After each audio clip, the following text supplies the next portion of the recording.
घरच्या घरी केलेलं रवाळ दाणेदार साजूक तूप इतकं भारी आहे ना, असला घमघमाट सुटलाय आणि छान दाणेदार झालंय. आणि हे ना आपण घरच्या घरीच विरजण लावून रवीने घुसळून केलंय बरं का. करायला एकदम सोपं आहे, पारंपरिक कृती आहे, शिकायची आहे तर व्हिडिओला लाईक करा आणि व्हिडिओ शेवटपर्यंत बघा. नमस्कार, सरिताच्या स्वयंपाकघरात म्हणजेच आपल्या सरिताज किचनमध्ये आज आपण करणार आहोत घरच्या घरी रवाळ दाणेदार आणि लोणकडी असं साजूक तूप, ज्याची चव काय अप्रतिम आहे, त्याची तुलना कशाचीच होऊ शकत नाही.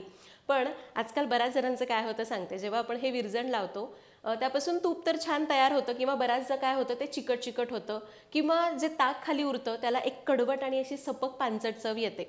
आणि पूर्वी जेव्हा आपण गावाकडे असं ताक करायचो की नाही, म्हणजे लोणी घुसळून जे ताक मिळायचं तसं छान हलक्या आंबस आणि गोडसर किंवा अशा खमंग चवीचं लागायचं. मग आता तसं का होत नाही, तर पूर्वी बघा चांगल्या क्वालिटीची दुधं मिळायची. गावाकडे जर जाल तर मोठी फॅमिली असते, त्यामुळं भरपूर दूध असतं, साय भरपूर निघते आणि 8 दिवसामध्येच भरपूर विरजण तयार होतं. मग ते फ्रीजच्या बाहेर ठेवल्यामुळं छान असा आंबूसपणा येतो आणि ताकाला चवसुद्धा चांगली लागते. पण शहरामध्ये एवढीशी ती साय येते, 15-15 दिवस साठवायची, मग त्याला फ्रीजशिवाय पर्याय नसतो. मग फ्रीजमध्ये आपण जेव्हा याला ठेवतो त्यावेळी त्याला फर्मेंटेशन म्हणजे आंबण्याची प्रोसेस होत नाही, त्याला एक कडवट चव येते, सपक चव येते, म्हणून मग जे तयार होणारं ताक आहे ते कडवट होतं. तर आज आपण फ्रीजचा वापर करूनच हे विरजण साठवणार आहोत. तरीसुद्धा लोणी तर छान निघणार, त्यापासून रवाळ दाणेदार तूपसुद्धा तयार होणार, पण ताकाची चवसुद्धा मस्त खमंग येणार. तर अगदी सविस्तर पारंपरिक कृती सांगितलेली आहे. आणि तुम्हालाही माहिती आहे सरिताज किचन म्हणजे अचूक प्रमाणात परफेक्ट रेसिपीज, ज्या तुम्ही पहिल्या प्रयत्नात करू शकता. त्यामुळे व्हिडिओला लाईक नक्की करा. रेसिपीला सुरुवात करूया.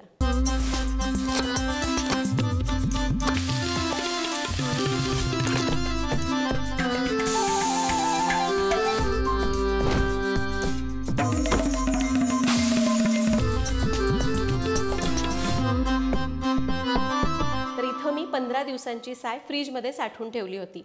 तर रोज माझ्याकडे 1 लिटर दूध येतं. म्हशीचं दूधच मी घेते, पण दूधवाले दादा अगदी प्युअर दूध आणतात. पॅकेटवालं दूध मी घेत नाही. पॅकेटवालं असेल तर अजून थोडंसं कमी विरजण निघेल, किंवा तुमच्या दुधाची क्वालिटी कशी त्यावर ठरतं. आता हे विरजण मी तयार कसं केलं ते पहिल्यांदा सांगते. तर विरजण दूध गरम करायचं, मंद आचेवर 1-5 मिनटं उकळू द्या. त्याला पूर्ण गार करा, झाकण ठेवू नका, झाकण न ठेवता गार होऊ द्या. मग ती छान अशी दाटसर साय येते, ती आपल्याला काढून घ्यायची. त्यामध्ये चमचाभर दही मिसळायचं, जे घरी केलेलं दही असतं ते मिसळायचं आणि त्याला 1 दिवस फ्रीजच्या बाहेरच ठेवून द्यायचं. त्यामुळं त्या साईला छान असा आंबूसपणा येतो. त्यानंतर रोजच्या रोज अगदी याच पद्धतीने दूध उकळायचं आणि त्याच्यावरची साय रोजच्या रोज त्याच्यामध्ये मिसळत जायची. त्याला चांगलं प्रत्येक वेळी मिक्स करायचं आणि मग तुम्ही त्याला फ्रीजमध्ये ठेवून देऊ शकता. तर अशी जवळपास अशी एक भरपूर साय जमा झाली. तुम्हाला वाटतं आता की विरजण तयार आहे, आपल्याला याला घुसळायला घ्यायचं आहे. दुसऱ्या दिवशी सकाळी तुम्ही विरजण करायला घेणार आहात, तर आदल्या दिवशी रात्री त्याला बाहेर काढून ठेवायचं, म्हणजे त्याला कडवट चव न येता ते थोडंसं फर्मेंट होतं आणि हलका आंबूसपणा त्याच्यामध्ये येतो. मग तुम्ही 20 दिवसाची साय साठवली तरी चालेल. फक्त सुरुवातीचा 1 दिवस आणि शेवटचा 1 दिवस त्याला थोडा वेळ फ्रीजच्या बाहेर ठेवा, म्हणजे ते फर्मेंटेशन होतं आणि त्याला कडवट चव येणार नाही. तर इथं मी ही साय साठवून ठेवलेली आहे. फक्त एक लक्षात घ्या, वरचेवर साय टाकत राहतो त्यावेळी रोजच्या रोज त्याला हलवून घ्या. जर तुम्ही साय तशीच ठेवली तर ती पिवळसर पडते आणि कडू चव येते. समजलं? चला, आता इथं मी बघा मोठं भांडं घेतलं आहे आणि यामध्ये आपल्याला घालायचं आहे कोमट पाणी. कोमट पाणी घालायचं, या भांड्याला असं हे पाणी सगळीकडे लावून घ्यायचं. याने काय होतं सांगते, मी पाणी परत यामध्ये ओतून घेते. कोमट पाणी घातल्यामुळं लोणी या भांड्याला चिकटून राहत नाही, अगदी सहज निघलं जातं. किंवा आपण जी रवी वापरतो ती रवीसुद्धा आपल्याला जी कोणती भांडी वापरतो ती कोमट पाण्यामध्ये बुडवून घ्यायची. चला, आता हे सगळं विरजण या भांड्यामध्ये काढूया. पूर्वी कसं असं मोठ्या मोठ्या चरव्या असायच्या ना, त्याच्यामध्ये लोणी घुसळलं जायचं, छान घुसळता येतं. आता चरवी वगैरे फार कोणी वापरत नाही, माझ्याकडे सुद्धा नाही आहे. यामध्ये हे सगळं विरजण काढूया. हात थोडा कोमट पाण्यात बुडवायचा आणि असं हाताने पुसून घ्यायचं. कोमट पाण्यामुळं काय होतं, हे व्यवस्थित निघलं जातं. तर सगळं विरजण या भांड्यामध्ये काढून घेतलं. आता सुरुवातीला आपल्याला रवीने याला चांगलं असं घोटून घ्यायचं, घुसळून नाही घ्यायचं, सुरुवातीला घोटून घ्यायचं, कारण काही गोळे गोळे असतात ना ते आपल्याला चांगले मोडून घ्यायचे. तर एक 4 ते 5 मिनिटं याला असं रवीने घोटून घेऊ. आणि तुम्हाला गंमत सांगते, मी गावाकडे राहायचे ना, जेव्हा आई लोणी काढायची, त्याचं तूप कढवायची ना, तेव्हाच आम्हाला ते ताक प्यायला मिळायचं. आणि जेव्हा मी पुण्यामध्ये आले, मी माझ्या काकाकडे राहत होते, आणि काकू ऑफिसला जाताना मला काय म्हणाल्या की आज खिचडी केली आहे, तुला ताक हवं असेल तर ताक करून पी. काकू गेल्या आणि मी अख्ख्या घरभर शोधते की विरजण कुठे लावले, मला माहितीच नव्हतं. आणि मग संध्याकाळी आल्यावर त्यांनी सांगितलं की अगं जे दही असतं की नाही, साधं दही, त्याच्यामध्ये पाणी घालून घुसळून सुद्धा ताक केलं जातं. मला माहिती नव्हतं की शहरांमध्ये असं ताक पण पितात. आम्हाला एकच माहिती होतं की जेव्हा आई लोणी घुसळते आणि तूप कढवते तेव्हा जो खाली मिळतं ते ताक असतं. पण जे दही घुसळून केलेलं आहे ते तर छान लागतंच, पण या ताकाची चवसुद्धा खूप मस्त येते. तर हे बघा, याला मी 4 ते 5 मिनिटं चांगलं घोटून घेतलं. आता थंडी असेल तर साधं नळाचं पाणी वापरलं तरी पण चालेल, म्हणजे नॉर्मल टेम्परेचरचं.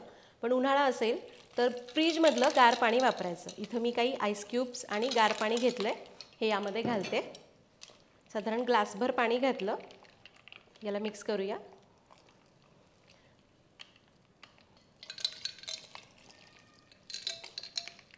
थंडगार पाणी घातलं ना तर लोणी लवकर सुटायला मदत होते. हे सगळं पाणी मी घातलं.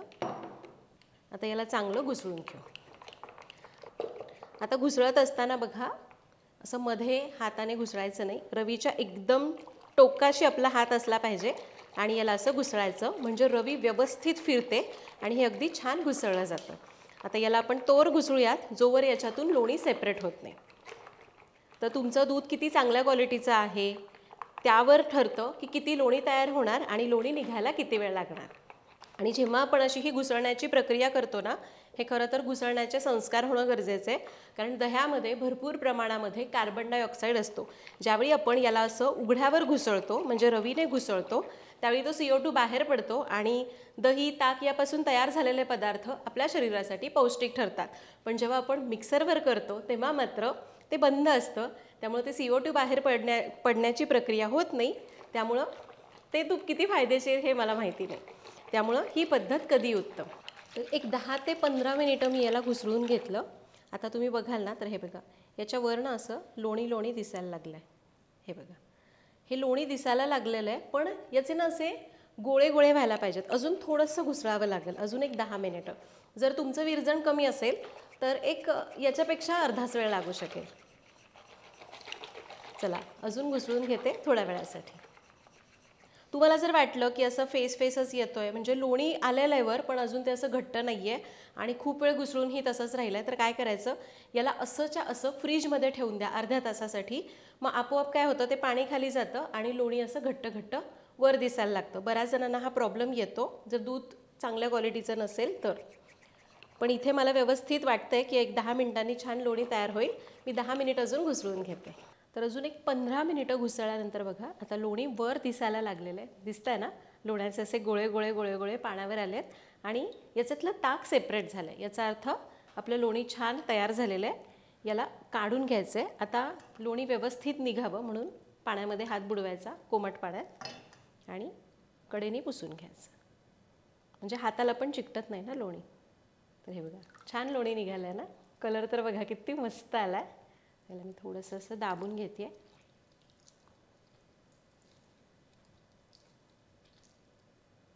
एका भांड्यामध्ये काढूया. तर सगळं लोणी आपण असंच काढून घेऊ आणि थोडं थोडं याला दाबून याच्यातलं पाणी काढून टाकायचं. तर हे बघा, एवढं लोणी निघालेलं आहे. पण आता बऱ्याचदा काय होतं बघा, काही जण म्हणतात की तुपाला खराब वास येतो. तर ते काय येतो, आपण जर लोणी नीट धुतलं नाही तर, म्हणजे याच्यामध्ये ताकाचा अंश जास्त राहिला तर तुपाला आंबट वास येतो. तर काय करायचं, हे लोणी थोडं थोडं पाणी घालून स्वच्छ धुवायचं. तर बघा, हे पाण्यामध्ये असं छान असं खळखळून धुवायचं, फक्त हलक्या हाताने, म्हणजे यातला हा आंबटपणा काढून टाकला की तूप छान तयार होतं. तर लोणी धुवून घेतलं आहे. आता आपलं जे ताक आहे त्यामध्ये हे लोणी धुतलेलं पाणी घालायचं. असंच आपल्याला 2 ते 3 वेळा लोणी स्वच्छ धुवून घ्यायचं आहे. तर लोणी मी 2-3 वेळा धुतलं.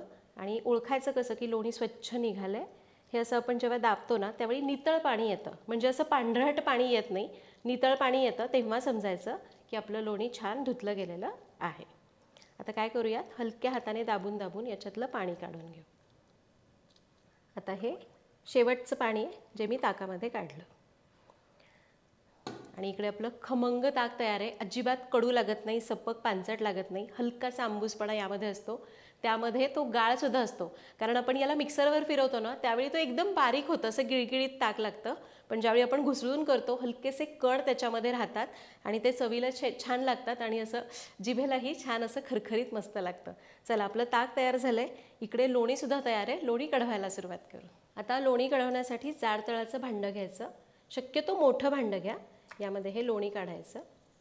आता मी काय करते, हे भांड्याला चिकटलेलं लोणी कोमट पाण्यामध्ये हात घालून घेते, म्हणजे ते सगळं नीट निथळलं जाईल या पद्धतीने.